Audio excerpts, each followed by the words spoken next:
Welcome to another episode of Fresh Brewed Politics. I'm your host, Andrew Cooperrider. I'm coming at you from my couch. It's a very nice couch that I'm coming at you from. Obviously, I'm coming at you too later in the day. And that is because, frankly, as you guys know, we've been dealing with some issues over here in the Cooperrider household, some medical issues, and we weren't able to make it into the office today. That's okay, because I'm coming at you today now, and we're going to roll through this and get this together, all right? So we've got a wonderful show for you guys, a lot of things to cover today. We're going to talk about the Judge Bergman's case real quick. A little developments there. Andy Bashir has decided it's now time to appeal it once he realized the ramifications for it. We're going to talk about Fayette County Public Schools somehow out of money. Put that in perspective for you. We're going to talk about a bill filed here in Kentucky, but I think it matters. We're seeing this across the nation. I think it's an important thing to talk about, and that is 22 BR 119. BR 119, which has been a pre-filed bill this upcoming season by four Democrats out of Louisville. And I think it's important to talk about because it gives you some idea of what they're seeking to do in our education. We're going to be talking about an interesting commencement speech down there in at the 10th largest school district, too. Going to cover some school stuff today. And we're going to talk about Joe Biden, who is in Europe, I think. I don't know. If you ask Joe Biden where he's at, he may not know, but he thinks he's in Europe. So we'll be getting to all those things. But first, guys, if you could do me a favor, first thing I need you guys to do is hit that share button if you're watching this live. Go ahead and hit that share button down there in the corner if you're watching us live on Facebook. As well, you can also watch us if you're catching this as a replay on YouTube or Facebook. Please go ahead and you can watch this as a podcast. I'm sorry, real quick. I'm getting an echo in my mic there, Nick. Just so you know, I'm getting an echo there, bud. But anyways, sorry, it's throwing me off if I hear echoes. Share us if you're listening to this on replay. Please go ahead and you can listen to this as a podcast form on Apple or Spotify as well. We have this on YouTube. If you're watching us on YouTube, share out the link. So that's one way you can support us. But the other way you can support us is also by putting our coffee in your cup every morning. Starting off your morning with a cup of brewed to support everything we're doing here. We'll kind of go into our GE fight too as well with you guys, what we're doing over at GE. So we'll be digging into that. But please hit that share button and let's go into some updates for the news and go into it. So as some of you saw maybe on our one post that Judge Bergman with his ruling, and I had mentioned this when he'd made the ruling, that there were some greater ramifications for that ruling. And one of the ramifications for that ruling is the fact that any business that has an HB1 plan, like we do here in Kentucky, an HB1 bill, can no longer be enforced against. That's the way the rulings read. Well, ABC was asked, in our case, was asked if they are going to continue this. They said they didn't believe the ruling said that. We asked for a clarification on we didn't, sorry. Chris Weiss had asked for a clarification on that ruling. Upon getting the clarification that made it clear it applied to the entire state, not just Boone County, and that these mandates are unconstitutional and continued enforcement upon people that were following the current letter of the law, which is HB1, that they couldn't do that. So technically speaking, if ABC continues on down this path, they can be held in contempt of court. Well, upon realizing that and upon us letting them know what was up, in a couple cases, the governor decided it was now worthwhile to appeal this case. At first, he's just trying to ignore the Boone County case because he didn't want to draw attention to its ruling, because its ruling literally said that masks don't work, that the governor's rulings after, especially after they passed new laws, were no longer valid, and that he was acting in an unconstitutional matter. And the media wasn't really heavily reporting on that, but it matters a whole lot, as it turns out, as we're seeing with what we're seeing in the with what we're seeing playing out in the courts in a lot of cases. So they've decided he's going to try to appeal that. So that's in the appeals court. So what can happen is a lot of things. The Supreme Court, this most likely Supreme Court will just come in and take jurisdiction over the case, and it won't be heard by the appeal court for a new ruling. They can put a hold on his injunction. However, that would be an interesting situation, because what we have, this case is different than most, because it's not just a provisional ruling involving a couple of things. It involves evidentiary findings of the facts regarding the actual science behind COVID.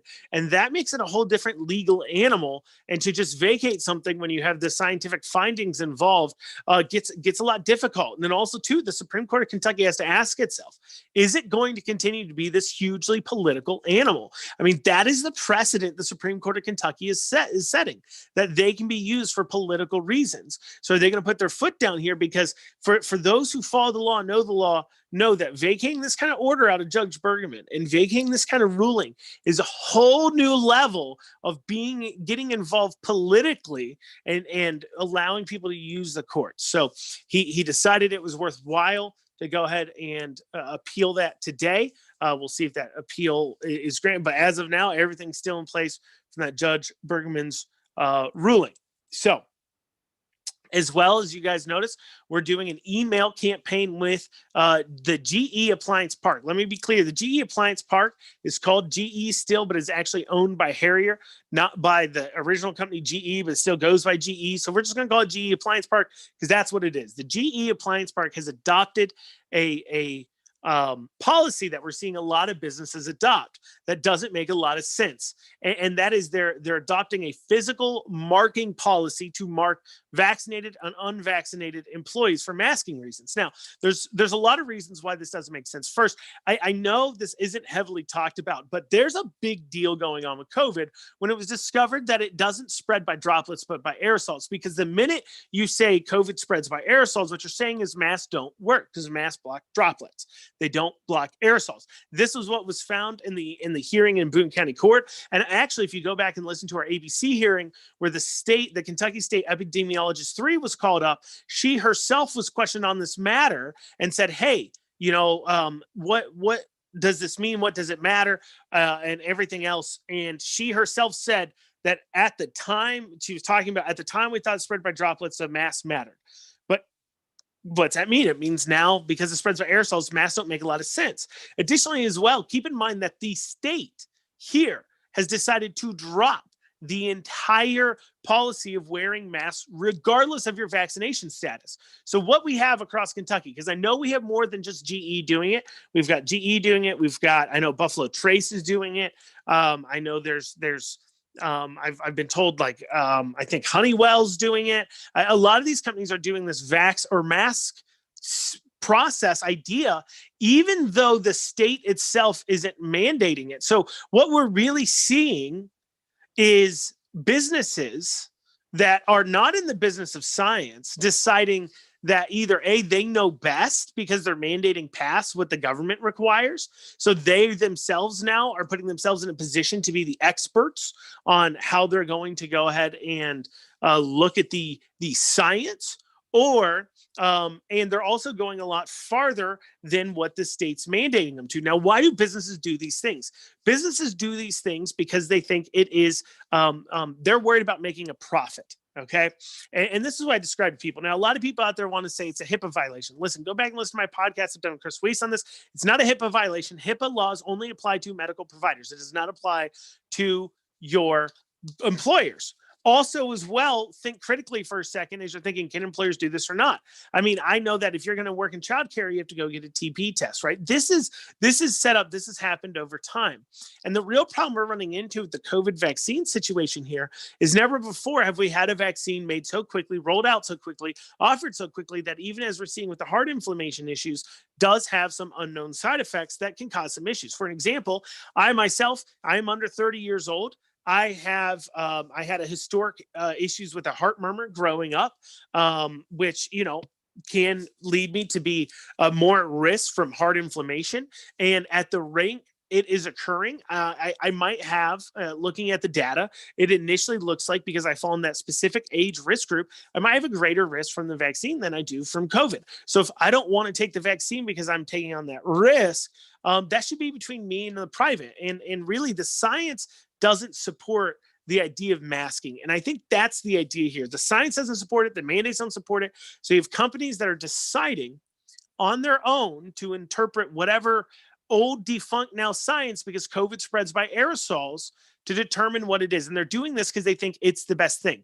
They think their customers want this. It's the same reason why you see all these companies change their logos to the rainbows during Pride, or we saw during the Black Lives Matter increase movement. We saw these random beverage company, Coca-Cola, for example, and things like that. And they send their things to less whiteness schools. It is not because they actually believe in any of these things. They don't care. Coca-Cola does not, the CEO of Coca-Cola does not, unless they are themselves LGBTQ, does not have strong feelings over LGBTQ issues one way or another. They probably just literally think everybody should be left alone. I don't understand why it's such an issue, blah, blah, blah. But, this 1 month out of the year, we change our logo to a rainbow to celebrate who people are enjoying their time with, which, I would rather get to a place in this country, in this world, where who you enjoy your time with doesn't matter so much that you don't need a month to celebrate it. Because I think it shouldn't matter that much. Like, who you go home with at night should not matter one iota to me in any way, shape, or form. And I think that that goes, we'll talk about that here in a second, maybe going into some of these beliefs there as we talk about this BR 119 bill here in a second. But the point is these companies, they don't actually believe these things. What are they doing? Why are they doing this? They're doing it because they believe it is the most profitable option for them. They either believe that if they show good COVID practices, the state won't come shut them down. They believe that if they show they're being, quote unquote, what they think is responsible, they won't come shut them down, things like that. But here's the fact of the matter. Masking and vaccination status has become slightly political tool. The science is clearly not supporting this idea that if you've been vaccinated, you're at a high risk from people who haven't been vaccinated not wearing masks, because if it was a high risk situation, wouldn't they keep mandating it and all these states? But no, the CDC doesn't even suggest it anymore. It's not even CDC guidelines anymore, because the science behind it doesn't make sense. It never made sense, but it certainly doesn't make sense now. So instead, you have these companies engaging what is essentially political behavior. And keep in mind, guys, these are what they do for Pride Month. This is what they've done during the Black Lives Matter movement. They're engaging in political behaviors. And in this specific case, it's one thing for Coke to change their logo to a rainbow, or to put out what is essentially Marxist BLM belief statements, or whatever they want to say, right? That if they want to say that, that is on them. That doesn't affect the person on the line. But whether we like it or not, masking has become a marker of your politics, not just to the right, but to the left as well. And it became a marker because of Donald Trump, and not because Donald Trump made it a marker, but because the media and the left hated him so much that masking became the left's version of a MAGA hat. Right? It became the less versions of a MAGA hat. And this is obvious when you do polling about, they were doing some polling about masking, and people on the left and Democrats and stuff. And their biggest reason for still wearing a mask was because they didn't want to be confused as being a down and dirty Republican. So it's clear that if that's the biggest reason why people are still wearing masks because they want to make sure people don't think they're Republicans, this is a political thing. And these are businesses getting involved in politics. So we've got a lot of reasons behind it. One, the science don't make sense. Two, you're coercing people to make a decision that is medically between them, and it's a very kind of private decision. As I said, I have my own reasons for not getting vaccinated. People have their own reasons for getting vaccinated, and that's okay. That is their private decisions to make, and there shouldn't be any coercion when it comes to your medical history. I mean, I can't think of another time it's been medically acceptable to coerce people into doing things that we think we're just like, oh, you should do that. Like, it's strange to me. It's strange. And then three, this whole entire thing's become a political marker, and it makes a divisive situation. We will, if you really want to bring us together as a community, you want to leave politics out, you want to do everything else, you can't be doing these divisive type behaviors that whether it's 30% or 80% don't agree with it, you can't be doing it. You can't be doing it. And so it's just not their place. So what we've done, and I want to invite you guys to join us in doing it. We're going to post some more about it, but we posted it, I think 2 days ago now, Nick, was it 2 days ago? I think it was 2 days ago. We posted it 2 days ago. And so far we've gotten in right around about, I believe, over 300 emails have been sent over to them. Over 300 emails. Pretty close to 300. Okay. So pretty close to 300 emails have been sent over to them.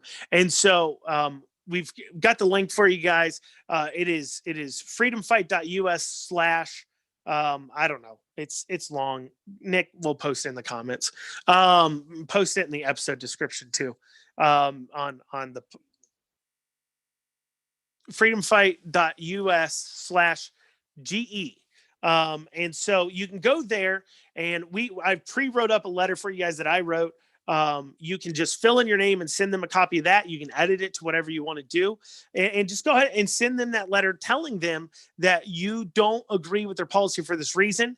And you're sticking up for the employees. Because here's what happens, right? We've been reached out to a lot of employees of GE, a lot of them. I think Nick, I think you made a statement to me, or maybe it was my wife, was shocked by the amount of GE employees that actually follow our page. Because we start getting all these messages about them.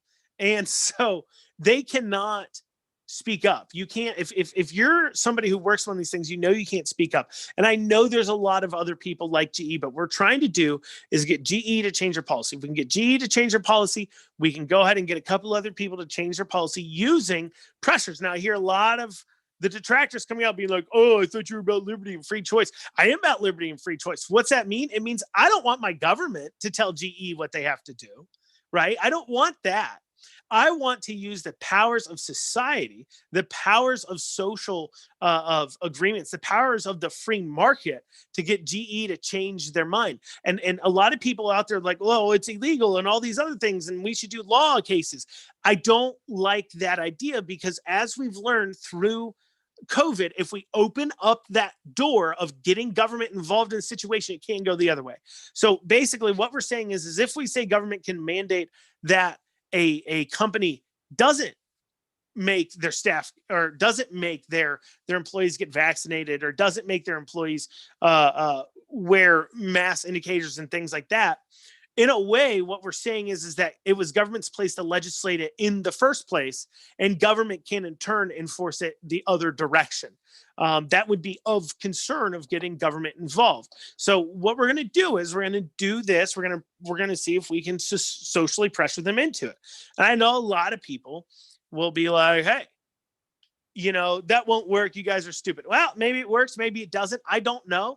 I like it better than, like I said, going to the government and asking them to solve my problems. I like proving that the free market can work.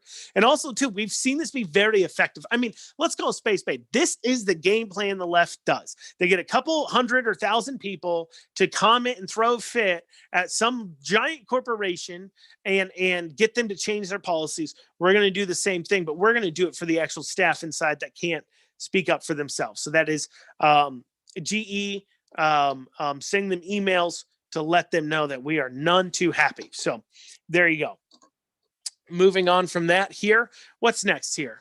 We've got the Fayette County Public Schools are out of money. Please, guys, though, take this moment, hit the share button. Let everybody know you're watching. Share me in many places. Let everybody know we're over here doing the hard work. I'm over here. I am doped up. I am on pain pills to help with the pain of the kidney stones.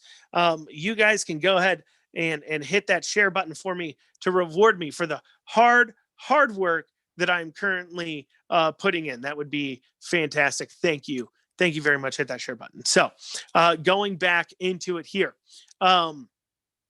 So Fayette County Public Schools has decided they're out of money. Now they're out of money They're blaming their CFO. They fired their CFO. But let me put this in perspective. Fayette County Public Schools normally receives right around about 15,500 a year per student. Last year, without the kids being in session at all, they got an extra about 2,800. So they're doing about 17,800 to about 18,000. So about $18,000 per student. Fayette County Public School. And somehow they have no money. They somehow have no money. It makes absolutely zero sense at all, but they somehow have no money. They've decided they're going to fire their CFO. Their CFO the other day at this press conference was like, yeah, I got a lot to say, but I'm not going to say it now, but I'm going to say it, because they're like, I'm not getting sold down the river on this one. It is quite frankly flabbergasting, and it's troubling for a lot of reasons. Let me put it in perspective how much money $18,000 a year is. According to the USDA, okay, so USDA .org there, or .gov, sorry, says that the average cost to raise a child in America, is right around, according to the USDA, right around about $17,000 a year on the high side. 13 to 14,000 is the average. So $13,000 to $14,000 a year is how much it costs per year for you to raise your children. And Fayette County Public Schools can't educate them for $18,000 a year. They're not even paying for their meals, guys. Keep that in mind. I mean, if they're on free or reduced lunch, it's a government grant paying for that. Otherwise, you're paying for their meal while they're at school. They only have them like 8 months out of the year, 8 hours a day. They don't provide a roof over their head. They don't provide them food. They don't, they don't provide them health insurance. And yet you're able to raise your child for less than the school spends per your child to educate them. And yet somehow they're out of money. Let me also put this in perspective, how expensive that is. According to private schools, I believe it's called privateschools.com or whatever, privateschoolranker.com. Of the 80, there's 86 private schools in Kentucky. With the one with the highest amount of tuition a year was $25,000 a year. That's the highest amount. That's the highest. The average private school in Kentucky costs right around $8,000 a year. Almost $10,000 less than your schools are spending per student. Public schools spend as much per student, costs more per student than all of the private schools other than the top 6 highest. So if you're ranking cost of schools and you had 83 private schools plus the public school would fall into the 5th, 6th most expensive school. Do you feel like you're getting what you're paying for? So more importantly, where'd this money go? Well, one of the things they're citing is all their building construction. Well, cost of building construction, we need to add on 13% cost onto this cost of construction, which, keep in mind, this construction already start, Nick, before the pandemic hit? It started well before the pandemic hit. And on top of that, they're adding on 13%.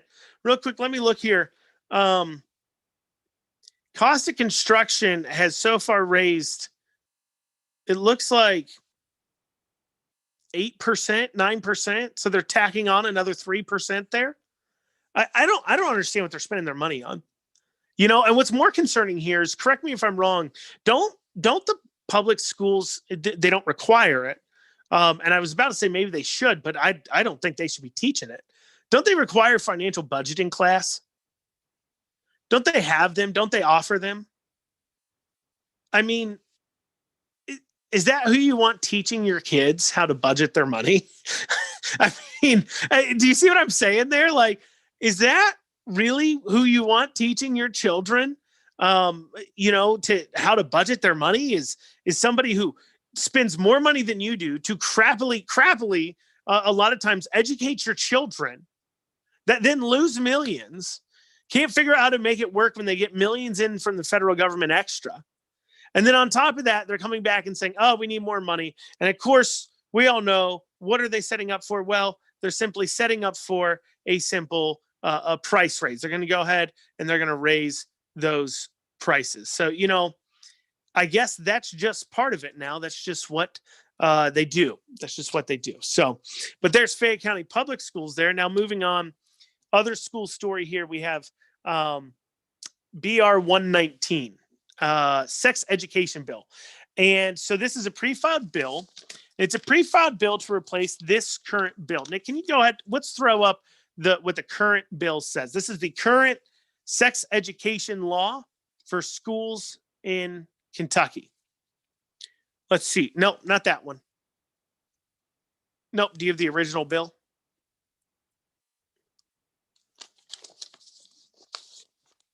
No.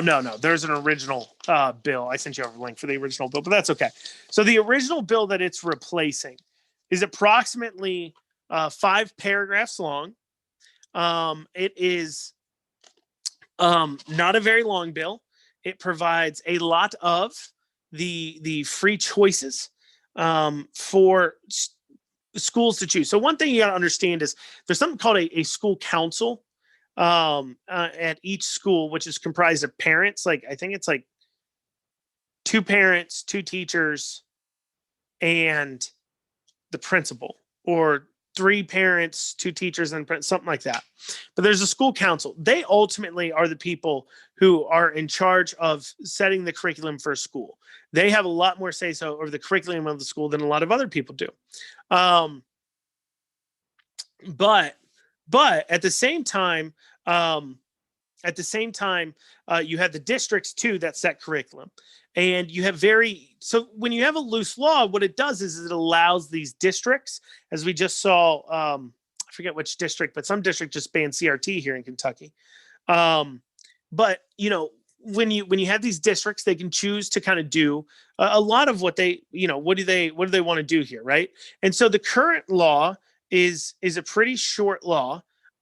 It's only a few lines long here. It says, this is the current sex education law. There we go.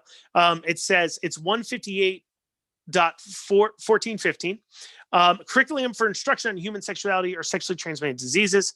If a school council, or if none exists, the principal, that goes to that school council I was talking about, adopts a curriculum for human sexuality or sexually transmitted diseases, instruction shall include, but not limited to, the following content: abstinence from sexual activity is a desirable goal for school-age children. Abstinence from sexual activity is the only certain way to avoid unintended pregnancy, sexually transmitted diseases, and other associated health problems. And the best way to avoid sexually transmitted diseases and other associates health problems is to establish a permanent, mutually faithful, monogamous relationship. Now, in there, do they say anything about LGBTQ at all? Do they say you can't teach it? Do they say you can teach it? No, they don't say anything. So a school can adopt a lot of curriculums that they want to. However, what these 4 Democrats out of Louisville have decided is that that's not good enough. And they have decided to pre-file an 8-page bill called BR 119 that does a lot of things. And it is a monstrosity bill that we're going to go through and talk about what they're trying to do. But first, one of the things I want you guys to remember as we're going through this bill is that one of the things the left does a lot of times is they pull this switcheroo, right? They try to convince you that this is a settled issue. But the fact of the matter is that religions are not, this is not a settled issue. Sexuality, gender, those things, they're not a settled issue. It's an issue very much for debate. And whether you like it or not, it is a religious rights issue. Here's why. Almost every single religion has to do with the creation of life. Therefore, the creation, how the world came to be. They all have their origin story, their creation story. Every religion does. And so they all have this creation story. And a lot of them have a defined um, relationship and sexual behaviors that are permissible or not permissible by the religion. Why is this? Well, it makes a lot of sense. Religions are built around the idea of forming life. Of course, the main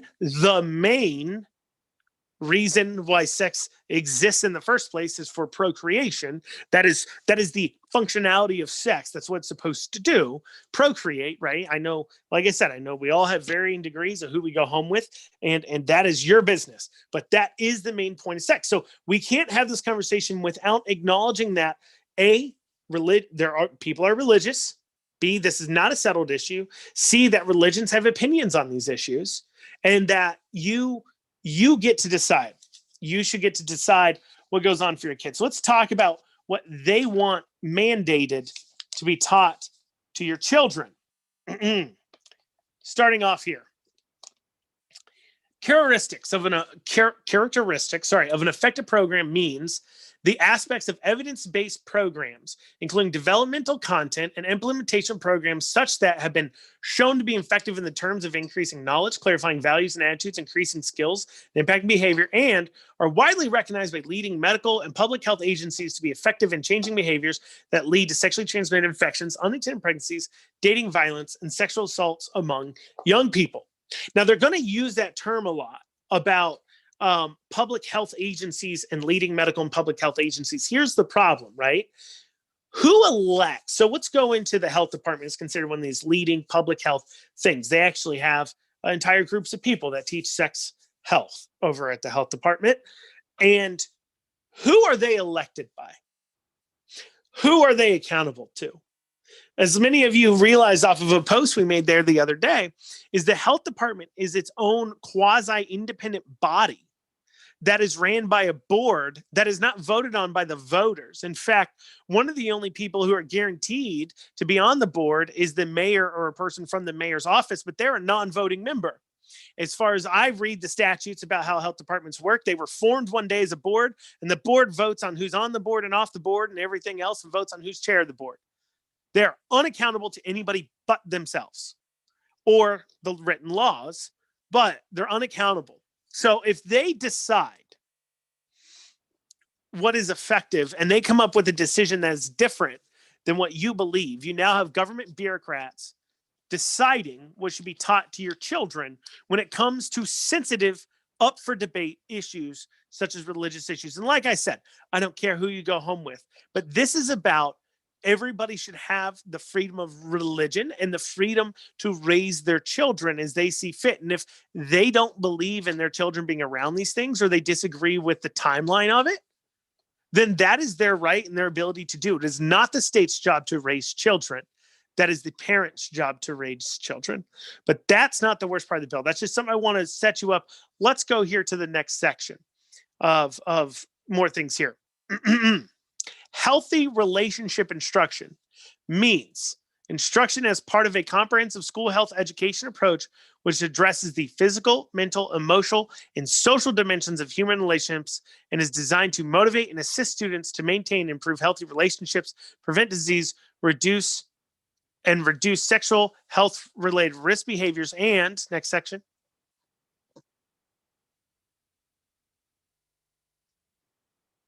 and culturally appropriate means materials instructions that respond to culturally diverse individuals, families, and communities in an inclusive, respectful, and effective manner, and includes materials and instructions that are inclusive of race, ethnicity, languages, cultural backgrounds, religions, gender identity, sexual orientation, and different abilities.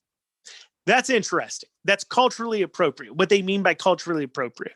The problem is these things disagree. For example, if my religion disagrees with gender identity, like for example, as we know, there's a lot of certain Muslim countries that adhere to a certain amount of religious Muslim law where they believe in throwing homosexuals off buildings. So if that's an individual's religion, though, but then you also have to be inclusive of something else, that seems conflicting. But once again, that's playing that game of pretending all these things agree, and they don't. But let's continue to the next part here. Gender expression. Gender expression means the expression of one's gender, including expression through behavior, clothing, hair, or voice, which may or may not conform in socially defined behaviors and characteristics typically associated with being masculine or feminine. Gender identity means the gender related identity, appearance, mannerisms, and other gender related characteristics of an individual, regardless of an individual's designated sex at birth, and shall include a person's deeply held sense or knowledge of their own gender as male, female, both, or neither. This is interesting.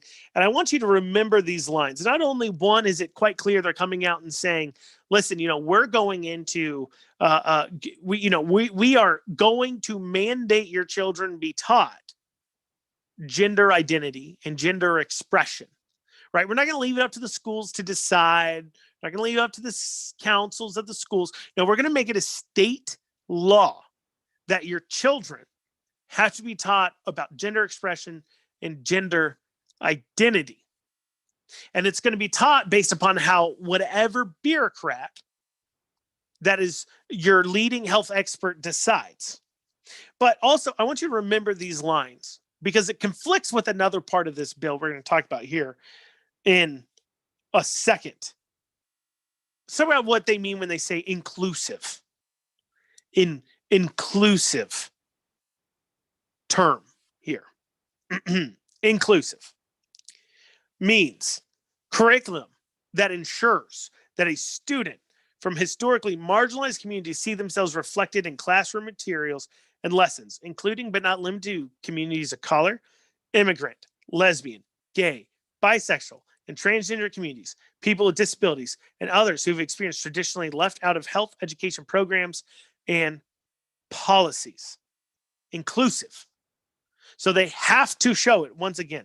So anytime in this law where they say we need to show inclusive material, they're saying that no matter what, it has to have these things in there. Medically accurate and complete means a program of instruction that contains information that has been verified or supported by the weighted research conducted in compliance with accepted scientific method, published in peer-reviewed articles, or leading professional public health or medical organizations. Once again, that's medically accurate and complete. Once again, we're handing that off to these bureaucrats to decide how this all works and how it all does.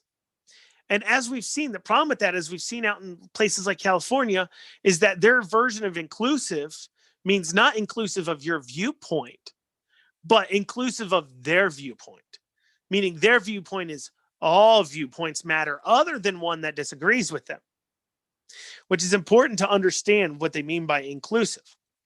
Remember, guys, this is a law. They want to mandate this.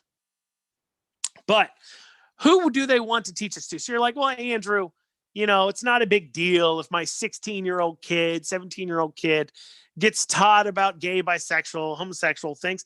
That doesn't matter as much to me because, well, Andrew, they're an adult. They're a kid, right? They're going to be adult. They probably know about it. It's all out there. It's on the TVs and stuff. It doesn't matter. Well, let's see who they want this to be taught to. Beginning in the 2023 to 2024 school year, each district shall provide healthy relationship instruction to all public school students in kindergarten through grade 12. This law applies to all grades. Had to be taught healthy relationship instruction. And you say, well, this is kind of worrisome. Not only is it worrisome, but it involves some interesting other rules in here too as well. So remember when I said earlier on where it said it didn't want to teach about harmful gender. It wanted people when it comes to people's gender roles. It didn't want to teach. It said when people present as male or female, that is because they're presenting as they are within those gender roles. Well, here though, in line 4, page 4, line 7, it says examining the harm of gender role stereotypes, violence, coercion, bullying, and intimidation relationships, and exploring the way that gender stereotypes can limit all people. Examples of varying types of relationships, couples and family structures. Discussion of healthy relationships shall include affirmative representation of lesbian, gay, bisexual, and transgender individuals' relationships and families. Affirmative representation. So they early on, they say, hey, we don't want you teaching about dangerous we want you to teach that people can present differently and as male or female or both, because they're presenting themselves because they feel they fit a gender stereotype better. Right? I mean, that's what it is, right? When you're saying, because if gender stereotypes either exist or they don't. And of course, I naturally believe gender stereotypes typically exist. You'd have to be a fool to think they don't.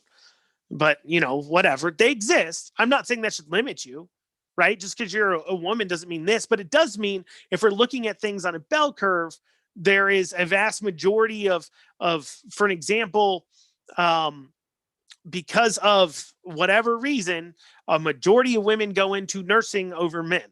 Okay, so if you look at nursing in the bell curve, there's more women in it than men.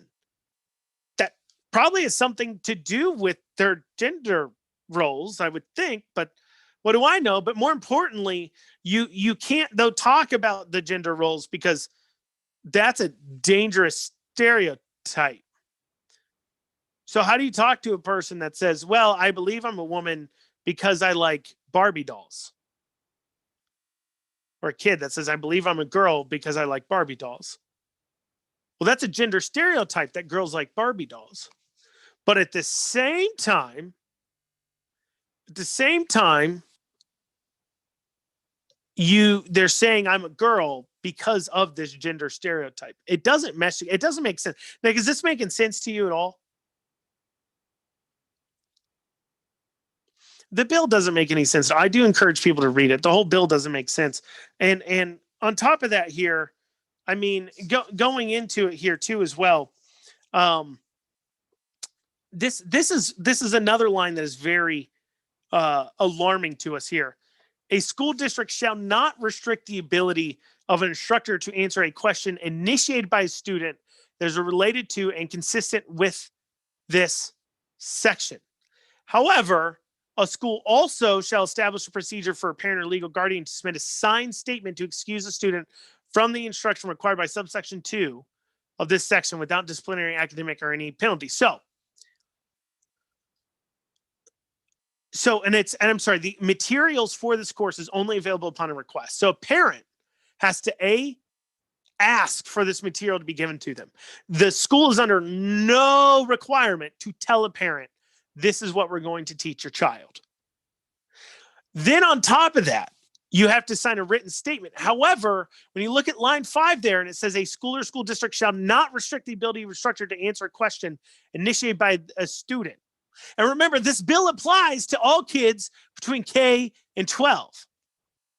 So, under this law, legally speaking, if your kid goes to public school and they're in second grade or kindergarten and they walk up to the teacher and they heard the word sex, and they ask a teacher what sex is,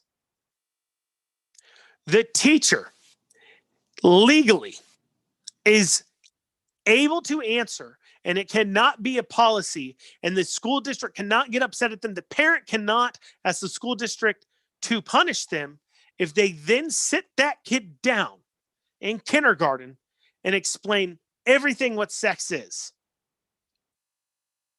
Robbing the parent of the ability to frame and have that conversation based upon what their beliefs are.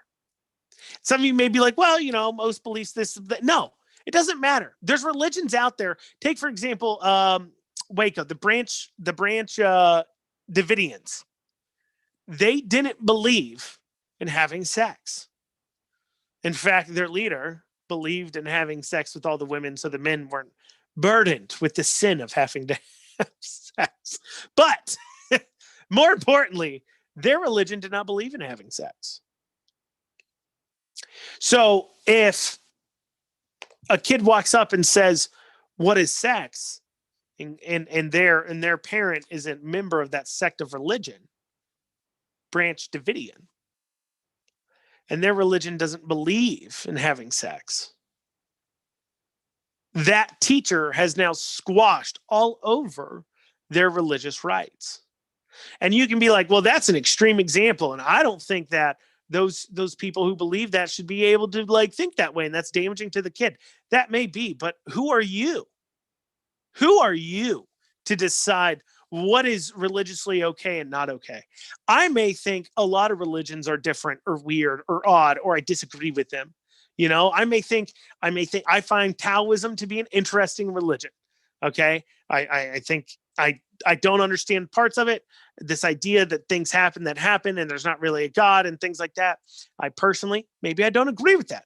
I certainly don't agree with atheists, right? I believe there's a God and a creator, right? Who am I, though, to legislate my religious beliefs on another person? Who am I to do that? But yet that's what these inclusive, caring Democrats are mandating that schools do to your children, is completely ignore everything to do with your religious freedoms when it comes to your children. On top of that, even if you do write them a letter,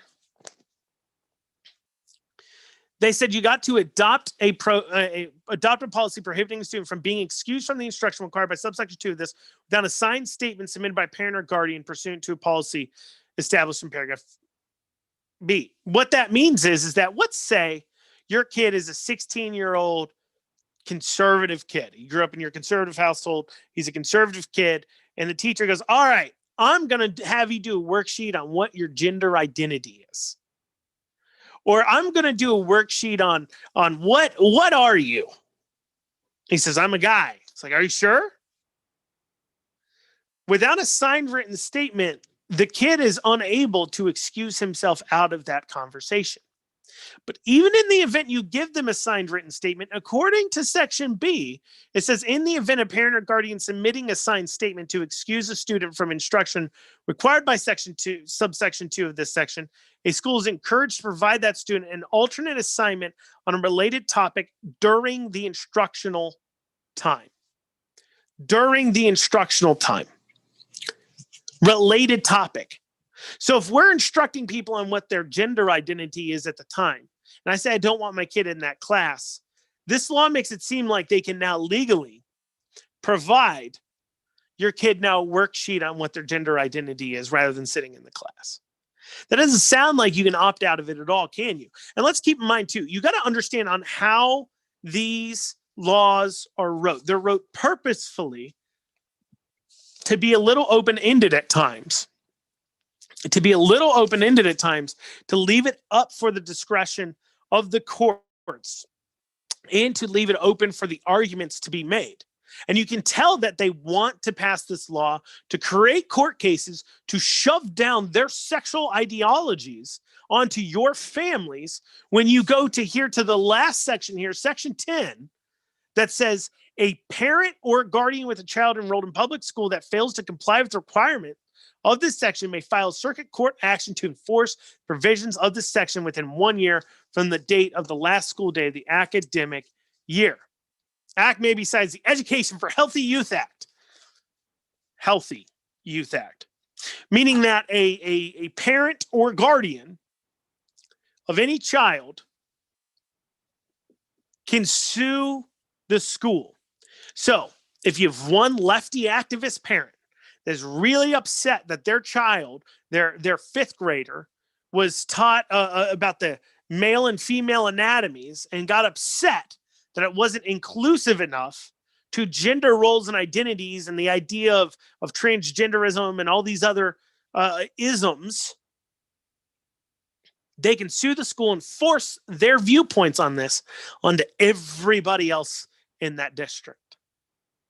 That is concerning because at the end of the day, I personally do not care who someone goes home with because it doesn't affect my life. And at the end of the day, that's what it's about. You should be able to go through life and exist with your beliefs without affecting other people. And if that individual there doesn't want their kid taught that men can be women and women can be men and men and women don't exist and gender stereotypes aren't real but are real, and there's genders on a spectrum and there's 90 of them, if that's what they want their kid to be taught, then they can teach their kid that. If I don't want my kid to be taught that, then I don't want my kid taught that. And we are not affecting each other in life.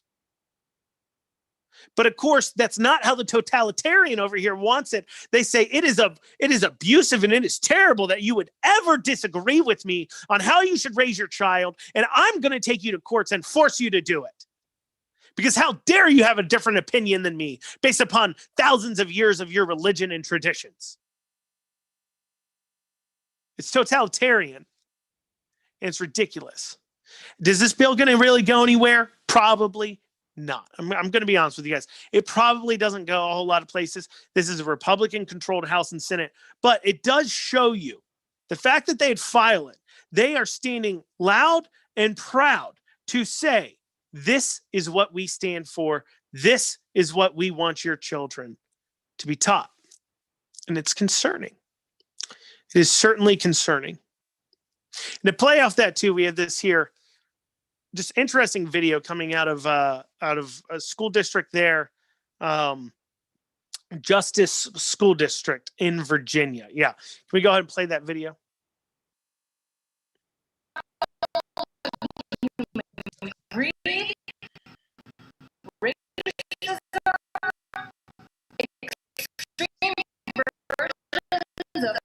Individualism and capitalism, white supremacy, growing wealth gaps, disease, climate crisis, extreme poverty, and making luxury and waste right next door.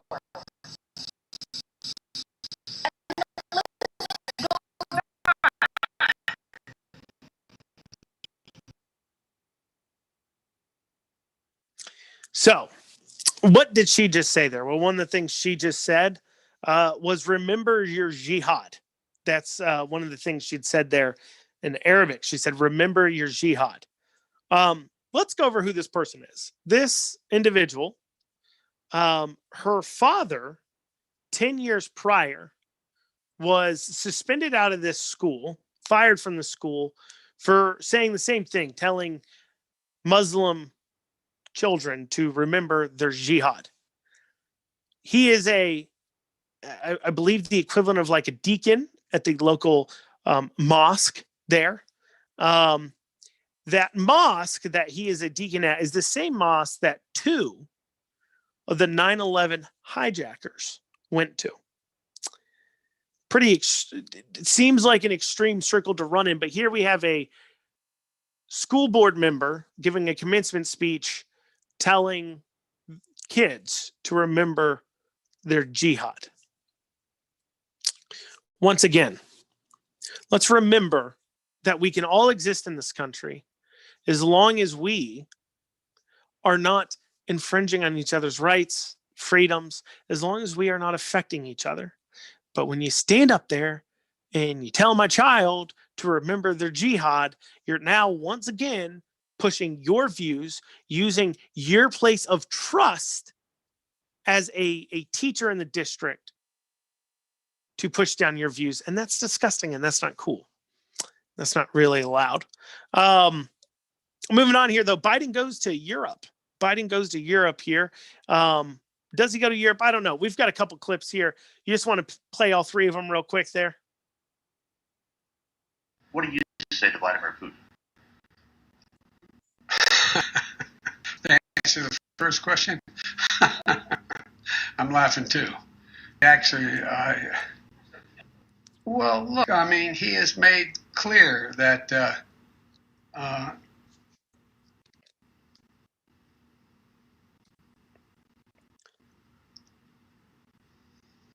answer is, I believe he has in the past essentially acknowledged that he was, there are certain things that he would do or did do.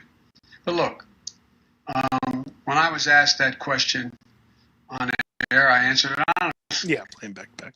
But it's not much of a. I don't think it matters a whole lot in terms of this next meeting we're about to have. The second question was related.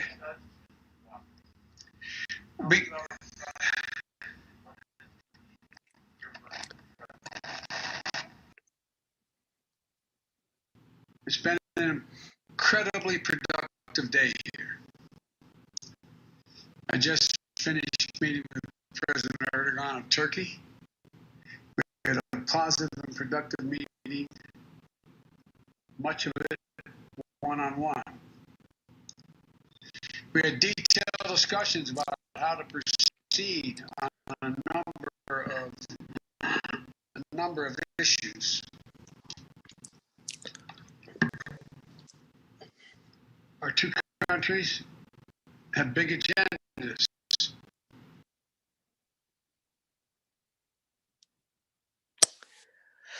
Yeah, I mean that was a full like 6-7 second pause, like an uncomfortable amount of silence where you're like, what? And then in the last one there, he's playing with like a walkie-talkie on his thing. The other day, his wife was giving a speech. He had to be told to pay attention. Apparently, while he was in Europe, he wandered into like some cafe, and like he wasn't even supposed to be there. And like his handlers like came up, was like, "Joe, come out." Like he just like wandered off somewhere.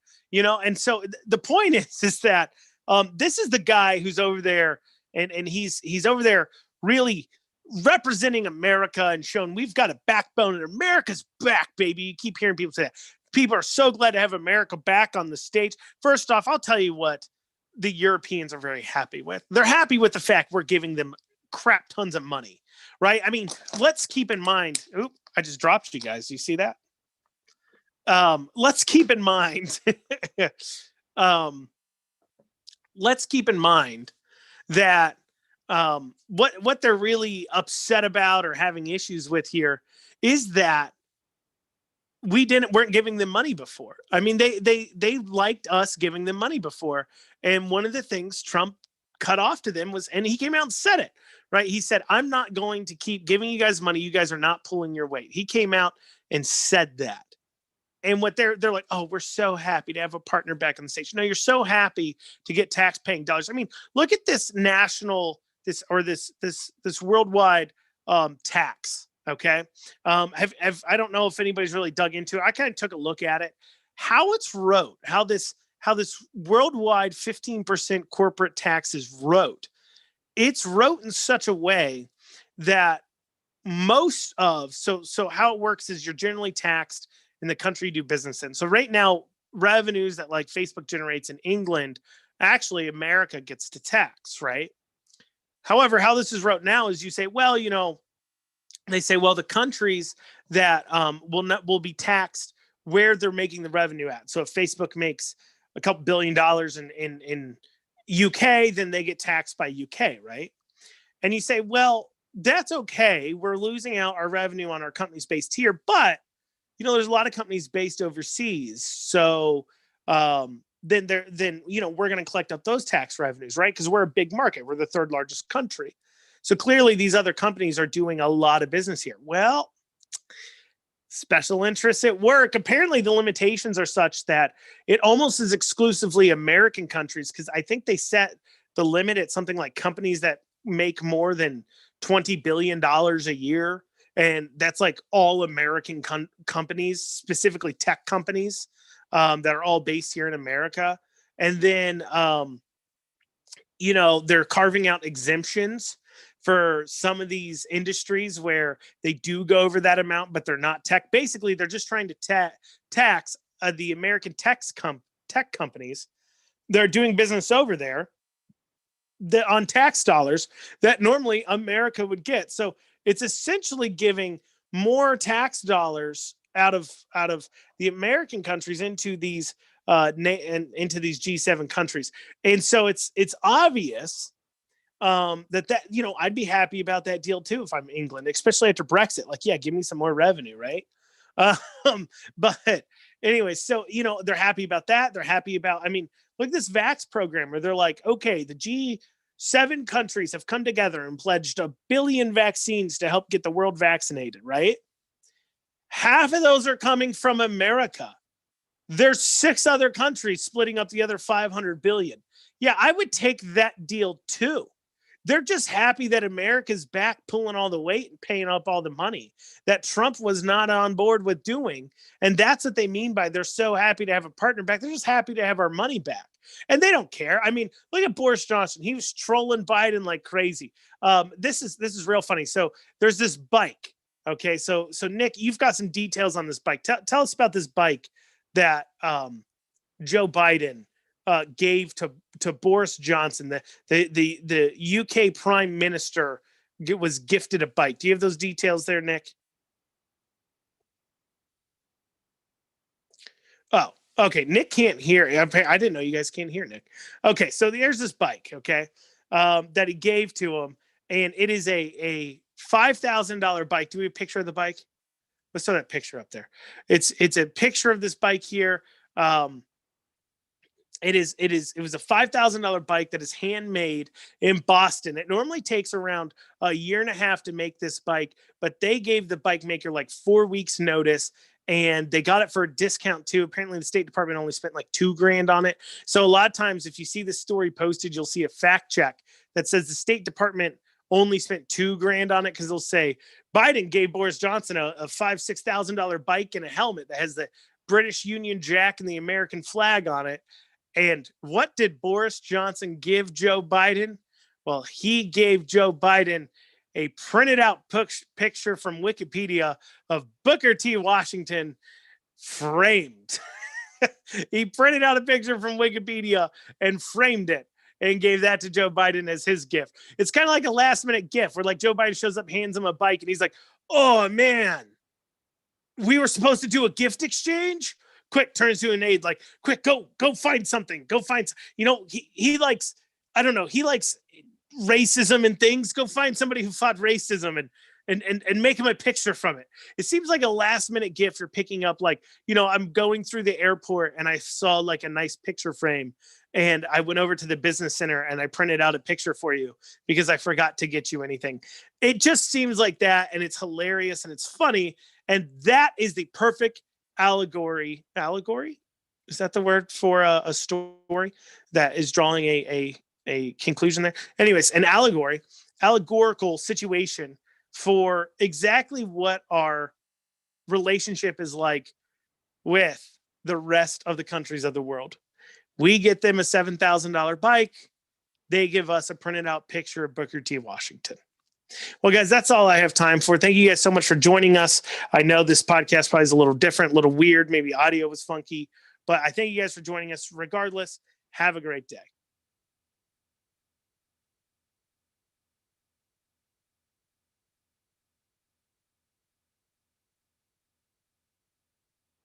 Okay. That looked like it had terrible distribution.